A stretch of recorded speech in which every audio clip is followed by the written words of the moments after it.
இவ்வளோ காலையிலேயே எங்கம்மா போறீங்க? இயேசுவோட உடம்புல நறுமண தைலம் பூசுறதுக்கு கல்லறைக்கு போகிறோம். அந்த கல் பெருசாலா இருக்கும், அதை எப்படி நீங்க புரட்டுவீங்க? அதை அங்கே போய் பார்த்துக்கிடலாம்.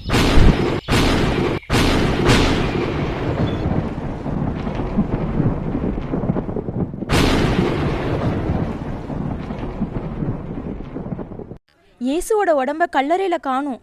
அவரை யாராச்சும் தூக்கிட்டு போயிட்டாங்களா?